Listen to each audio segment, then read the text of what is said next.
जय श्री राधेश्याम, जय श्री राधेश्याम, जय श्री राधेश्याम। आयुर्वेद भजन तथा अध्ययन चैनल में आप लोगों को हार्दिक स्वागत करते हैं। हम अध्ययन की ओर प्रवेश कर रहे हैं। अध्ययन में श्रीमद् भागवत प्रथम स्कंद का द्वितीय अध्याय प्रारंभ करने वाले हैं। प्रारंभ करने से पहले मेरे सदगुरुदेव आचार्य चरण श्री भवानी शंकर निर्मला गुरुदेव और डॉक्टर श्री शिवकर्ण पांडे गुरुदेव जिन्होंने मुझे पढ़ाए थे, भागवत का अध्ययन कराए थे, उनके चरणों को मैं स्मरण करता हूँ। और आइए अध्ययन की ओर प्रवेश करते हैं।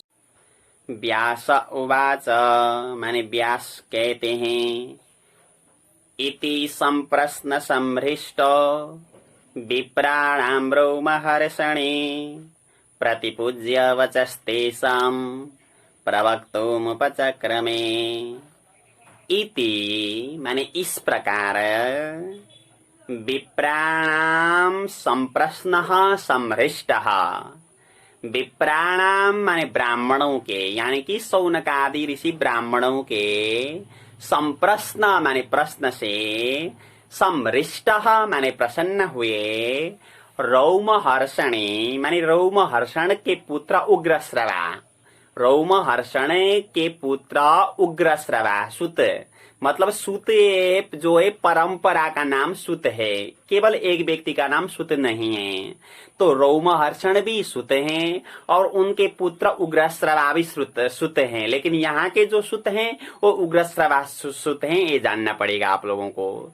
रोमहर्षणी माने रोमहर्षण के बेटे उग्रश्रवा सुत ने तेषां वचः प्रतिपूज्य, तेषां माने उन महात्माओं के, वचः माने वाणी को, प्रतिपूज्य माने आदर करके, प्रवक्तुम माने कहने के लिए, उपचक्रमे माने प्रारंभ किया, उपचक्रमे प्रारंभ किया। सुता उवाच माने सुत जी कहते हैं, तो सबसे पहले प्रश्न पूछा गया। तो पूछने के बाद में जब सुत जी उत्तर देना प्रारंभ करते हैं तो सबसे पहले क्या कहते हैं, तो आइए देखते हैं यहाँ आगे। यम प्रव्रजन्तमनुपेतमपेत कृत्यम द्वैपायनो विरह कातर आजुहाव पुत्रेति तन्मयतया तरवोऽभिनेदुस् तम सर्वभूतहृदयं मुनिमानतोऽस्मि। प्रव्रजंतम माने जिन्होंने सन्यास ग्रहण किया, और अनुपेतम माने जिनका व्रतबंध संस्कार नहीं हुआ, और अपेत कृत्यम माने जिनका वैदिक और लौकिक दोनों कर्म नहीं हुआ। ऐसे यम, अब यम को लेना पड़ेगा। यम माने जो सुखदेव को, द्वैपायनः माने वेदव्यास ने, विरह कातर माने विरह से कातर होकर के, आजुहाव माने बुलाए, आजुहाव माने बुलाए, क्या कह करके बुलाए, पुत्र इति, हे पुत्र कह करके बुलाए। तो तन्मयतया तरवः अभिनेदु, तन्मयतया माने तन्मयता होने के कारण से, तरवः माने वृक्षों ने भी, अभिनेदुः माने प्रत्युत्तर दे दिया। तरु तरु तरवः बहुवचन है प्रथमा का। और सर्वभूत हृदयम तम मुनिमानम आनतः अस्मि। सर्वभूत हृदयम माने सभी प्राणियों के हृदय में विराजमान रहने वाले, तम मुनिमानम माने वो मुनिमान श्री सुखदेव जी को, आनतः अस्मि माने मैं नमस्कार करता हूँ। क्योंकि यहाँ बहुत समझने की एक बात है, सूत जी की गुरु, सूत जी के जो गुरु हैं वो सुखदेव जी हैं। तो किसी भी कार्य को प्रारंभ करने से पहले गुरु का स्मरण करना चाहिए, ये अनिवार्य है। क्योंकि गुरुत्व शक्ति वहां पर आती है, गुरुदेव की कृपा वहां बरसती है। जिनके द्वारा हमने किसी कार्य का प्रारंभ किया हो, किसी को प्राप्त किया हो, तो उनके कृपा से जो चीज हमें मिली है, हम उस चीज को कहीं वितरण करने के लिए जा रहे हैं तो पहले उनका स्मरण करें। यहाँ भगवान का मंगलाचरण बाद में कर रहे हैं, पहले अपने गुरुदेव का मंगलाचरण कर रहे हैं, पहले अपने गुरुदेव की याद कर रहे हैं। क्योंकि जो गुरुत्व शक्ति होती है वो अपने में आएगी अगर याद करेंगे तो। आप कहीं ज्योतिष देखने के लिए कुंडली लेकर के बैठ गए, किसी की कुंडली देखने के लिए, तो उससे पहले आप जिन्होंने आपको ज्योतिष पढ़ाया था तो हृदय से स्मरण करें, आपको बहुत कृपा होगी। यही बात याद रखना। केवल इसमें ही नहीं, आप किसी को साइकिल सिखाने के लिए जा रहे हैं, लेकिन जिन्होंने आपको साइकिल सिखाया था उनको पहले स्मरण करें, उसके बाद में आप साइकिल सिखाना प्रारंभ करें। आपको किसी ने कुछ पूछा गया, पूछने के बाद में हमारे गुरुदेव ने हमें ऐसा पढ़ाया कह करके गुरुदेव का नाम जोड़ते हुए अगर आप बताएंगे तो उसमें और दूसरा आनंद आएगा और दूसरी गुरुदेव की कृपा भी होगी। अंदर से आना चाहिए, अंदर से आना चाहिए। कई लोगों की ऐसी भी आदत हो चुकी है कि पढ़ते हैं बहुत समय तक, लेकिन वो हमारे गुरुजी है कहने के लिए उनको शर्म भी आती है। ऐसे लोग भी दुनिया में मिलते हैं।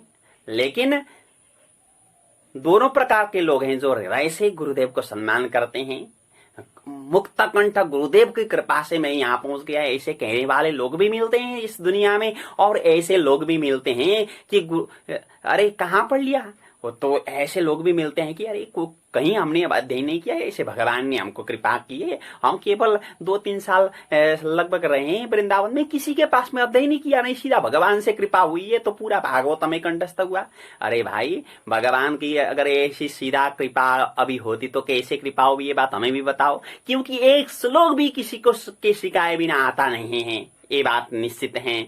तो इसलिए किसी भी चीज को प्रारंभ करने से के पहले वो चीज आपको कहां से मिला था तो उसका स्मरण करें पहले।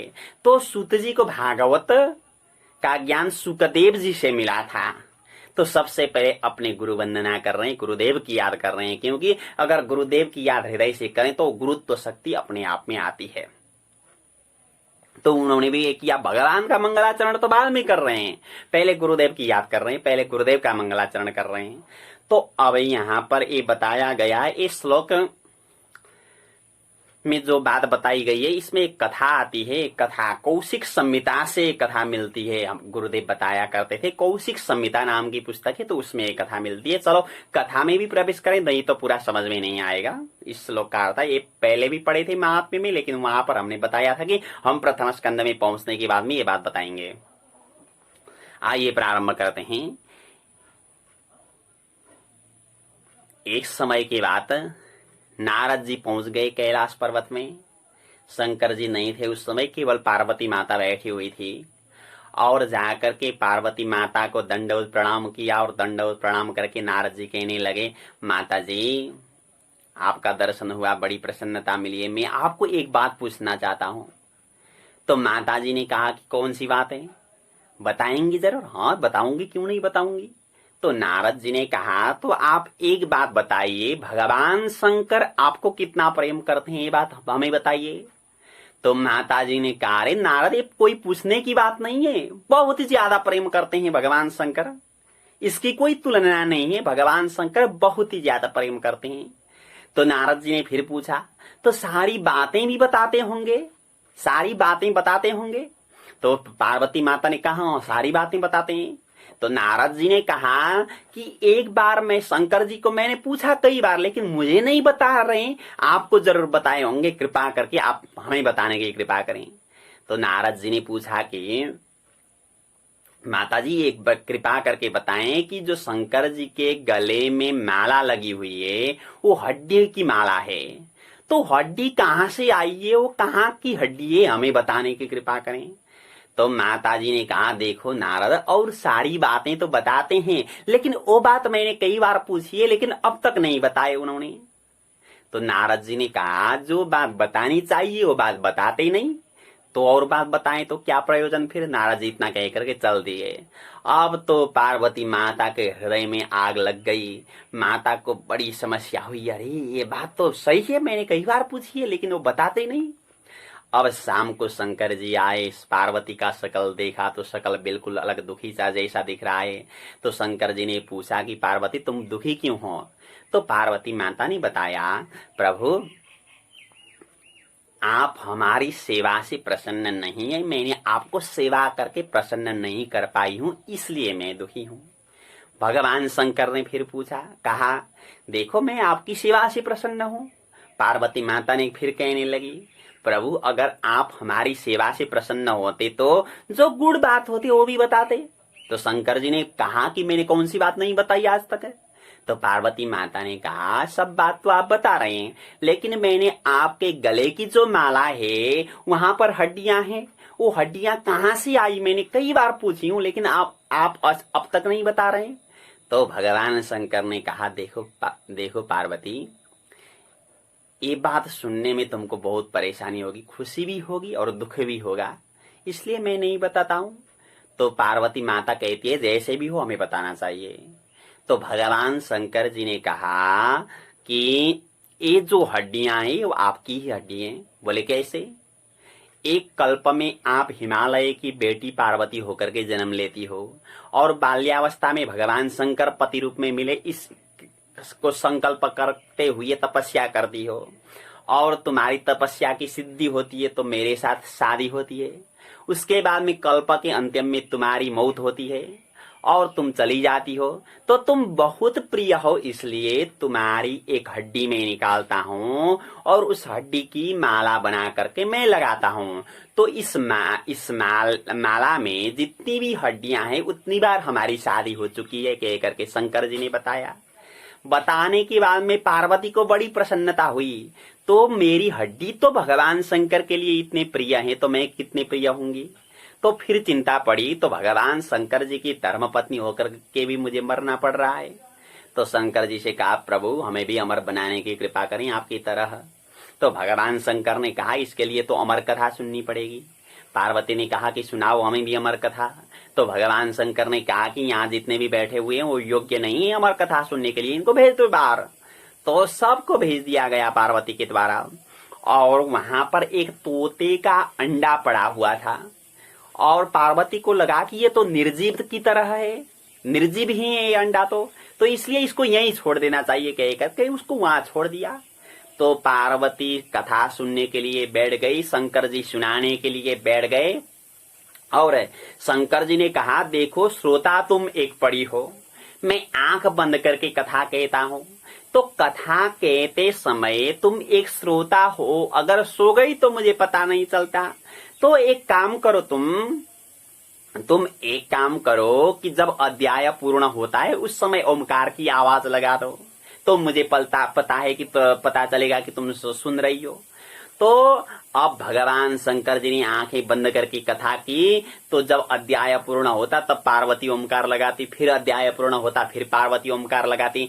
करते करते करते करते अब तो नवम स्कंद में कथा पहुंच गई। तो नवम स्कंद में कथा पहुंचने के बाद में नवम स्कंद में क्या है, तो कथा ऐसी है, उसके बेटे वो हैं, उसके बेटे हुए हैं, उसके बेटे वो हैं, ऐसी कथाएं आती है। तो पार्वती को सुनते हुए नींद आ गई, पार्वती वहीं पर सो गई। अब जो वहां पर तोता का अंडा पड़ा हुआ था वो अब तोता का बच्चा हो गया था। जब से कथा शुरू हुई थी वो भी सुन रहा था बैठ करके। तो जब पार्वती माता ने ओमकार की आवाज बंद की तो अध्याय पूर्ण होने के बाद में वो तोते के बच्चे ने भी आवाज लगाई। अब क्योंकि उसको लगा कि माता तो नहीं बोल रही, अगर ओमकार की आवाज नहीं आई तो पिताजी कथा बंद करेंगे और हमें श्रवण का लाभ नहीं मिलेगा, तो ये आवाज हमें लगानी चाहिए कह करके इन्होंने विचार किया। क्योंकि वो कोई छोटे मोटे नहीं थे, ये तो सीधा भगवत धाम से आए हुए थे। एक कथा बहुत लंबी है, कभी बताएंगे आप लोगों को। और क्योंकि आज हमें कम से कम 10 लोग तो पहुंचना ही पड़ेगा। तो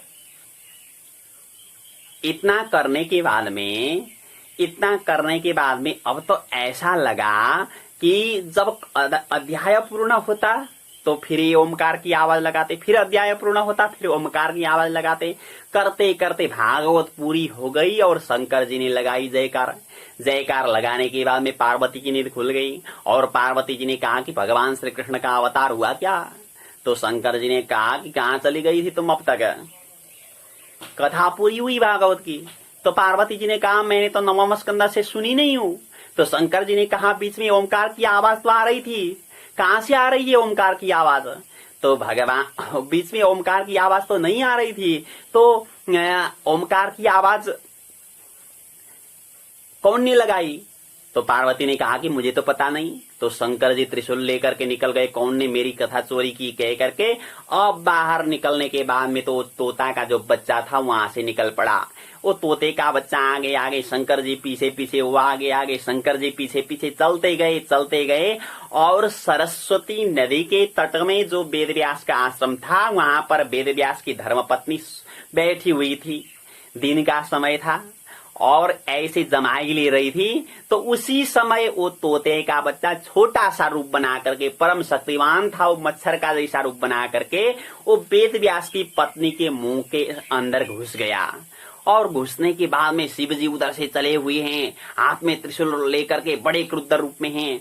तो माता जी दौड़ती हुई अंदर चली गई और वेदव्यास जी से कहा, अरे शंकर जी आ रहे हैं, मान लो ऐसा दिख रहा है कि प्रलय करने के लिए चल रहे हैं, लेकिन हमारे घर में ही आए हैं, जाइए आप बाहर जाकर के समझाए। तो शंकर जी वेदव्यास दौड़ते हुए बाहर गए। बाहर जाकर के देखा कि शंकर जी का दर्शन पाया। शंकर जी बड़े क्रुद्ध अवस्था में हैं। तो वेदव्यास ने पूछा, महाराज ऐसे कहाँ भग रहे हैं आज? तो इन्होंने बताया कि मेरा एक जो चोर है वो आपकी पत्नी के मुंह पर घुस गया है। तो बोले, आप क्या चोर? हाँ। बोले, भगवान विष्णु का अगर होता तो गहने होते, सुन होते, मणि होते, लेकिन आपके पास में है ही क्या चोरी करने के लिए? आप तो लगाते हो भस्म लगाया हुआ है, आप बागंबर पहनते हो वो भी लगाया हुआ है, और चंद्रमा सिर पर है वो भी दिख रहा है आपका, गंगा जी हैं आपके सिर में वो भी दिख रही है, तो आपकी चोरी क्या हुई? तो भगवान शंकर ने कहा कि हमारी अमर कथा की चोरी हुई। बोले, कैसे?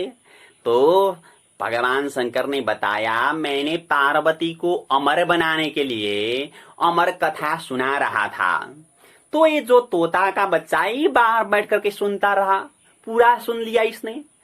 तो फिर वेदव्यास ने पूछा कि महाराज ये अमर कथा का महत्व तो क्या है? तो शंकर जी ने कहा कि जो सुनता है वो अमर होता है।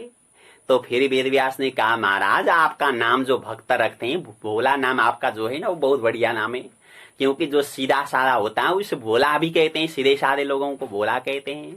तो आपका जो नाम है बहुत अच्छा नाम है, बहुत सीधे साधे हैं आप। बोले, कैसे? क्योंकि आपने पार्वती को अमर बनाने के लिए जो कथा सुनाई, तो उस तोते के बच्चे ने भी ये कथा सुनी। हाँ, सुनी है ये तो पार्वती अमर हो सकती तो एक तोते का बच्चा अमर नहीं होगा? क्या आपके मारने से मरेगा क्या? कह करके कह दिया। तो शंकर जी को लगा हाँ वास्तव में हम बोला ही है, कह करके वो वापस आए। अब तो जो तोते का बच्चा था वो वेदव्यास की पत्नी के पेट में चला गया और बालक का रूप धारण किया। और बालक का रूप धारण किया, 1 साल हुआ, 2 साल हुआ, 3 साल हुआ, जन्म नहीं लेता। तो वेदव्यास कान डाल करके सुनते तो अंदर से आवाज आती, वेद पाठ करता था वो अंदर बैठ करके, हरि ओम एके त्वर्जे त्वा वायवस्त देव बह सविता प्रार्पयतु श्रेष्ठतमाय कर्मण आप्यायद्वामग्न्या इंद्राय भागं प्रजापतिरनमीवा अयक्ष्मामा वस्तेन ईशतमागसगं सद्रुवा अस्मिन् गोपतौ स्यात्तव वर्ज्यजमानस्य पशुन्ताहि। कह करके वेद पाठ करता था। और वेदव्यास कहने लगे, भो बालक बही आगच्छ, कह दिया। तो वो क्या कहता है अंदर से, अहम न आगइष्यामि भगवतः माया माम बाधते, कह दिया। मैं बाहर नहीं आऊंगा, भगवान की माया मुझे बाधा करेगी, मैं नहीं आऊंगा, कह करके अंदर से फिर कह दिया। फिर वेदव्यास ने कहते हैं, बुलाते हैं, फिर नहीं आता। तो वेदव्यास ने कई साल के बाद में पूछा, 12 साल पहुंच गए थे, तो पूछा कि अरे भाई तू आएगा कैसे? तो उसने बताया, भगवान श्री कृष्ण को यहाँ आना पड़ेगा और आकर के उनको प्रतिज्ञा करनी पड़ेगी कि मेरी माया तुझे नहीं बांधेगी, कह करके। अगर तूने प्रतिज्ञा की, कि भगवान ने प्रतिज्ञा की, तो मैं बाहर आऊंगा, कह करके उसने कहा। तो इतना कहने के बाद में अब तो वेदव्यास चले गए द्वारका में, जहां भगवान श्री कृष्ण विराजमान थे। तो भगवान श्री कृष्ण का पदार्पण कराया गया अपने आश्रम में। और आकर के भगवान श्री कृष्ण ने कहा बालक को, भो बालक बही आगच्छ, कहा अरे बालक बाहर आ जाओ। तो अंदर से कहता है, अहम न आगइष्यामि भवत माया माम बाधते, मैं बाहर नहीं आऊंगा, आपकी माया मुझे बांधेगी। तो भगवान ने प्रतिज्ञा की कि माम माया त्वाम न बाधते, मेरी माया तुझे नहीं बांधेगी। तो अब इतना कहने के बाद में अब वो बालक ने जन्म लिया, छोटा सा बालक 12 साल तक माँ के गर्भ में बैठा था, तो बढ़ करके 12 साल का जैसा हो गया।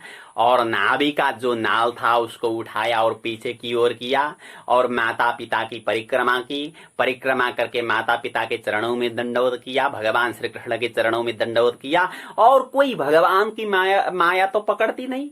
अब तो चले गए जंगल की ओर। वेदव्यास अब उस साल की उम्र में, 80 साल की उम्र में, छोटा सा लड़का हुआ है, वो भी चल रहा है जंगल की ओर। वेदव्यास पीछे पीछे चलने लगे, पुत्र पुत्र कहते हुए चलने लगे। पुत्रेति तन्मयतया, पुत्र पुत्र कहते हुए चलने लगे। तो क्या हुआ फिर? तरवः अभिनेदो, आगे जंगल के जो वृक्ष थे उनसे प्रतिध्वनि आई, क्योंकि हम कहीं जंगल में जाकर के चिल्लाते तो उधर से प्रतिध्वनि आती है। तो वैसे ही प्रतिध्वनि आई, उधर से प्रतिध्वनि आई। प्रतिध्वनि जब आई तो मान लो वृक्ष भी कह रहे हैं कि वेदव्यास केवल आपके पुत्र नहीं, हमारे भी पुत्र ही भेज दो हमारे पास में, कोई चिंता नहीं रहेगी। यहाँ पर हम भोजन के लिए फल दे देंगे, बैठने के लिए स्थान दे देंगे, भेज दो कह करके मान लो जंगल के वृक्ष भी कह रहे हैं। तरवो भिनेदुष, तो आगे जा रहे थे वेदव्यास पीछे पीछे, सुखदेव जी आगे आगे। तो आगे चलते गए तो एक सरोवर मिल गया। तो सरोवर में अप्सराएं स्नान कर रही थी। तो सुखदेव तो दिगंबर थे, पूरा का पूरा आगे चले गए, उन्होंने मतलब किया नहीं। फिर पीछे से वेदव्यास गए पुत्र पुत्र चिल्लाते हुए, तो देवियां उन्हें देखा दूर से, और देवियां निकल करके कपड़ा पहनने लगी और कपड़े पहन लिया। वेदव्यास पहुंच गए नजदीक में और वेदव्यास ने देवियों से कहा, देखो मेरा जवान बेटा चला गया, तुम्हें कोई शर्म नहीं आई, और मैं 80 साल का बुढ़ा आया हूं, तुम्हें शर्म आ रही है? तो उन्होंने कह दिया, देखो महाराज, आपका जो बेटा है उसमें स्त्री और पुरुष का कोई भेद ही नहीं है। स्त्री पुम भीरा न तो सुतस्य विविक्त दृष्टि, आगे आ रहा है, आपके बेटे में स्त्री और पुरुष का कोई भी भेद नहीं है, सब में परमात्मा देखते हैं। लेकिन आपके अंदर भेद हैं, ये स्त्री है ये पुरुष है, भेद है आपके अंदर। तो आपके सामने खड़े होने में शर्म आती है, लेकिन उनके सामने क्या कुछ शर्म? कोई शर्म नहीं, क्योंकि वो तो सब में भगवान देखते हैं।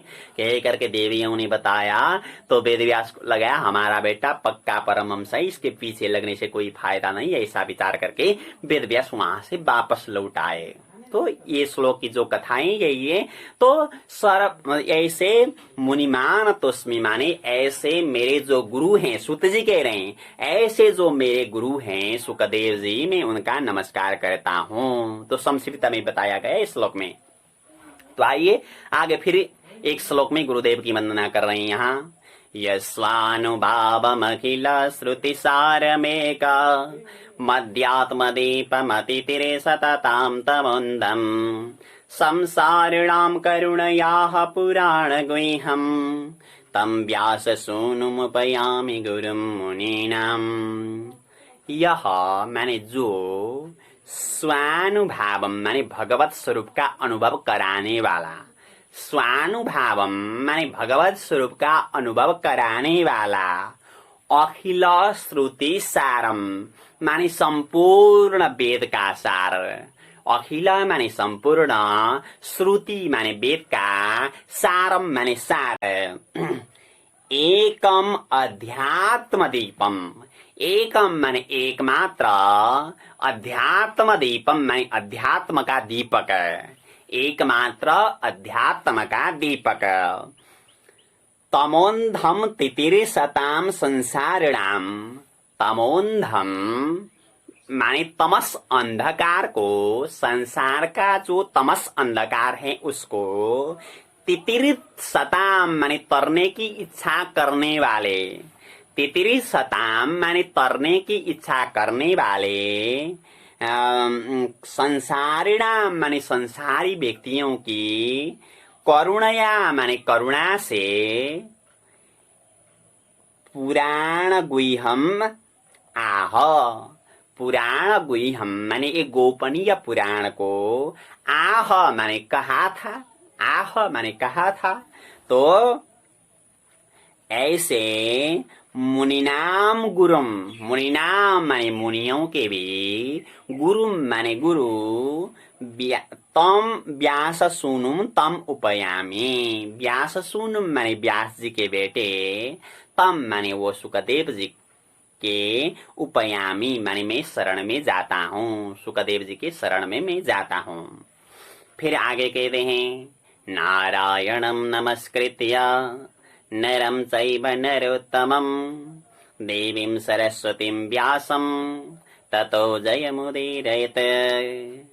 नारायणं माने नारायण भगवान को, नमस्कृत्य माने नमस्कार करके, और कैसे नारायण ऐसे नारायण भगवान को नमस्कार करके, और नरोत्तमम नरम चैव, नरोत्तमम माने नरों में उत्तम, मनुष्यों में उत्तम, नरम च एव माने नर भगवान को भी, नमस्कृत्य माने नमस्कार करके, देवीम माने देवी को, सरस्वतीम देवीम माने सरस्वती देवी को, व्यासम माने व्यास को नमस्कार करके, ततः माने उसके बाद में, जयम माने अंतस्करण के विकार को विजय पाने के लिए, जयम माने अंतस्करण के विकारों को विजय पाने के लिए, उदीरयेत् माने पाठ करें, भागवत जी का पाठ करें। वेद व्यास को नमस्कार करें, नारायण भगवान को नमस्कार करें, नर भगवान को नमस्कार करें, सरस्वती देवी को नमस्कार करें। और भागवत का प्रयोजन क्या? अंतस्करण के विकारों को विजय पाने के लिए, भागवत का मूल प्रयोजन पहले ही बता रहे हैं। यहाँ अंतस्करण के विकारों को विजय पाने के लिए उदीरयेत् माने भागवत जी का पाठ करें। आगे कहते हैं मुनय साधु पृष्टोहम भवद्भिर्लोकमंगलम यत्कृतः कृष्ण संप्रश्नो एनात्मासु प्रसीदति। मुनयः माने हे मुनियो, भवद्भिः माने आप लोगों के द्वारा, लोकमंगलम अहम साधु पृष्ठ, लोकमंगलम माने लोक को मंगल कराने वाला, साधु माने अच्छा चिरे, अहम पृष्ठ माने मुझे पूछा गया, अच्छी बात पूछा गया। यत कृतः, यत माने जो, कृष्ण संप्रश्नः कृतः, कृष्ण संप्रश्नः माने भगवान श्री कृष्ण के विषय में प्रश्न, कृतः माने किया गया, एन माने जो प्रश्न के द्वारा, आत्मा सुप्रसीदति, आत्मा माने आत्मा, सुप्रसीदति माने प्रसन्न होती है। जिस प्रश्न के द्वारा, जिस प्रश्न के उत्तर के द्वारा आपने प्रश्न किया, तो इसके द्वारा अब तो उत्तर तो देना ही पड़ेगा, तो उस उत्तर के द्वारा आत्मा संप्रसीदति माने आत्मा प्रसन्न होती है। और सवै पुंसां परो धर्मो यतो भक्तिरदोक्ष्यते अहैतुक्य प्रतिहता ययात्मा संप्रसीदति। स माने वह, पुंसां परः धर्मः माने पुंसां माने पुरुषों का, परम परः धर्मः माने परम धर्म है, यतः माने जिसके द्वारा, अदोक्ष्यते भक्ति ही, अदोक्ष्यते माने भगवान में भक्ति ही माने भक्ति लगती है। और कैसी भक्ति होनी चाहिए? अहेतुकी माने हेतु से रहित है, कोई कारण नहीं हो उसमें, यानी कि कोई कामना नहीं हो, निष्काम भक्ति। अहेतुकी माने निष्काम। और अप्रतिहता माने बाधा से रहित, यानी कि निरंतर, आज भी थी और कल भी होगी, बाधा से रहित। यया आत्मा संप्रसीदति, यया माने जो भक्ति के द्वारा, आत्मा माने आत्मा, संप्रसीदति माने प्रसन्न होती है। कुछ समझने की बात है इस श्लोक में। जब हम धर्म करते हैं, उसका प्रयोजन केवल भगवान के चरणों में भक्ति लगना। कोई भी धर्म कर रहे हैं कहीं दान दे रहे हैं, उसका लक्ष्य क्या होना चाहिए? भगवान के चरणों में भक्ति लगें। किसी की सेवा कर रहे हैं, उसका लक्ष्य क्या होना चाहिए? भगवान के चरणों में भक्ति लगें। गुरु की सेवा कर रहे हैं तो उसका लक्ष्य क्या होना चाहिए? केवल भगवान के चरणों में भक्ति लगें। धर्म का प्रयोजन यानी कि समाज सेवा कर रहे हैं, विद्यार्थियों की सेवा कर रहे हैं, अतिथियों की सेवा कर रहे हैं, दुखियों की सेवा कर रहे हैं, गरीबों को दान दे रहे हैं, तो इसका लक्ष्य केवल एक होना चाहिए, भगवान में भक्ति लगें। यानी कि यहाँ पहले बताया गया है ना, सबई पुंसाम पर धर्म, वही मनुष्य का परम धर्म है जो भगवान के चरणों में भक्ति लगे। तो हमने कोई भी कार्य किया तो उसका लक्ष्य भगवत चरण में भक्ति होनी चाहिए। तो भक्ति में दो प्रकार बताया गया, एक तो अहेतुकी माने निष्कामता होनी चाहिए, और अप्रतिहता माने निरंतरता भी होनी चाहिए। तो निष्काम इसलिए होना चाहिए, हम सकाम भी भक्ति करते हैं, बहुत समझने की बात है और बहुत गहरी बात है। हम सकाम भक्ति भी करते हैं, सकाम का विधान भी शास्त्रों में है। जैसे इस स्तोत्र को आप निरंतर पाठ करो तो संपत्ति मिलेगी, इस स्तोत्र को आप करो तो अच्छी पत्नी मिलेगी, इस स्तोत्र को पाठ करो तो संतानें मिलेंगी। ये स्तोत्र कई हैं, जानते हैं आप लोग सभी, ये विधान हैं। तो सकाम विधान इतना महत्वपूर्ण नहीं है, क्योंकि सकाम विधानों से भगवत दर्शन नहीं मिलेगा। क्योंकि ये तो आते हैं जाते हैं, पुत्र कई बार हुए हैं, अभी नहीं कई बार हुए हैं, पत्नियां कई बार हुई है, पति कई बार हुए हैं, संतानें कई बार हुई है, कई बार हम राजा भी बन चुके होंगे, कई बार मंत्री बन चुके होंगे, हर जन्म कई जन्म हो गए हैं।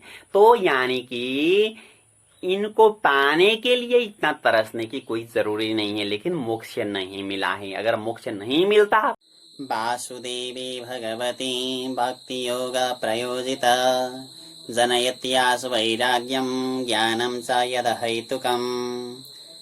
वासुदेवी भगवती माने वासुदेव भगवान में प्रयोजित माने प्रयोग किया गया, भक्ति योग माने भक्ति का योग है, माने जो भक्ति योग है वो, आशु माने बहुत शीघ्र, वैराग्यम माने वैराग्य को, र अहैतुकम ज्ञानम च, अहैतुकम माने अहैतुकी, ज्ञानम च माने ज्ञान को भी, जनयति माने प्रकट करता है यानी कि जन्म देता है।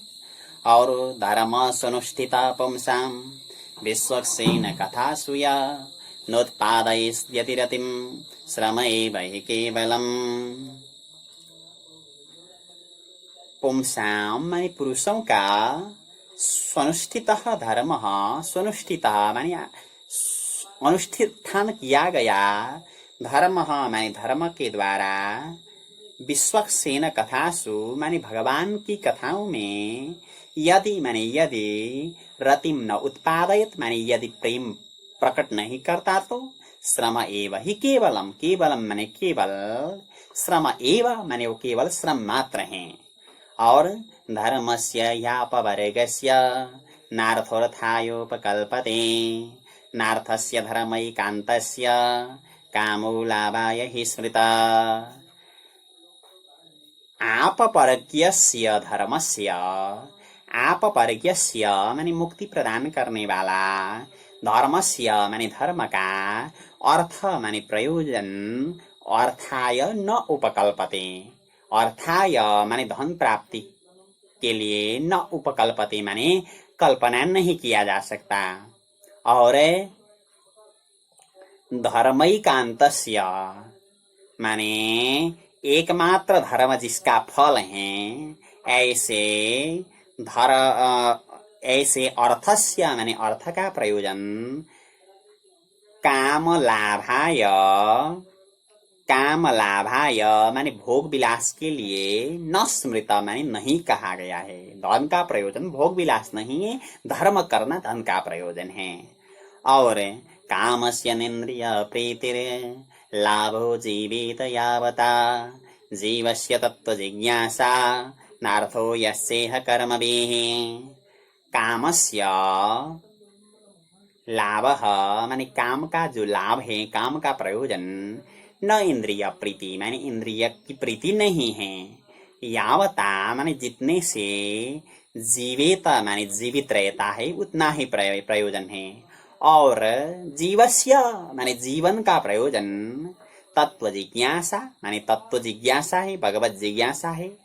यह माने यहाँ कर्म भी माने कर्मों के द्वारा, न अर्थ माने धन नहीं है, न अर्थ माने धन अथवा स्वर्ग नहीं है। अर्थ शब्द का अर्थ यहाँ धन भी करते हैं और स्वर्ग भी करते हैं।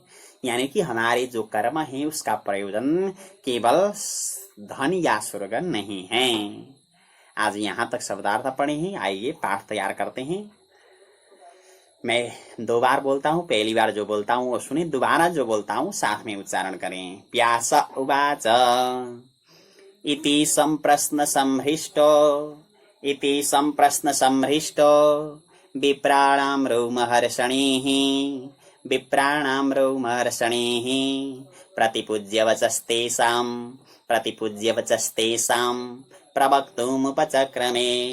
प्रवक्तुमुपचक्रमे सूत उवाच यं प्रव्रजन्तमनुपेतमपेतकृत्यं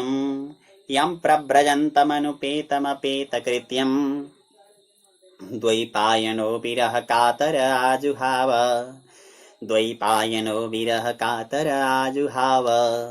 पुत्रेति तन्मयतया तरवोभिनेदुस्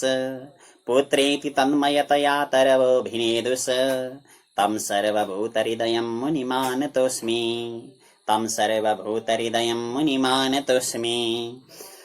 यस्वानुभावमखिलश्रुतिसारमेक मध्यात्मदीपमतितीर्तिशतां तमुन्धं संसारिणां करुणयाः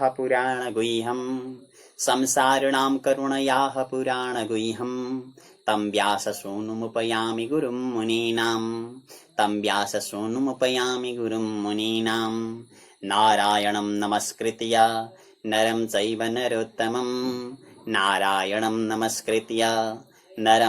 नरोत्तमं देवीं सरस्वतीं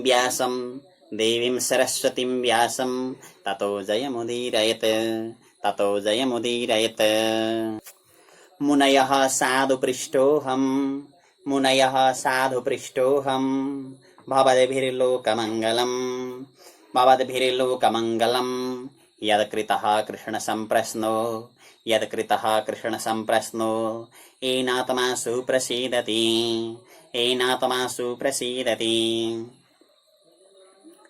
स वै पुंसां परो धर्मो यतो भक्तिरदोक्ष्यजे अहैतुक्यप्रतिहता ययात्मा संप्रसीदति वासुदेवे भगवती भक्तियोगः प्रयोजितः जनयत्यासु वैराग्यं ज्ञानं च यदहैतुकं धर्मः स्वनुष्ठितः पुंसां विश्वक्सेन कथासु यः नोत्पादयेद्यतिरतिं श्रम एव हि केवलं धर्मस्य ह्यापवर्गस्य नार्थोऽर्थायोपकल्पते नार्थस्य धर्मैकान्तस्य कामो लावाय हि स्मृतः कामस्य निन्द्रिय प्रीतिर लाभो जीवेत यावता जीवस्य तत्त्वजिज्ञासा नार्थो यस्येह कर्मभिः।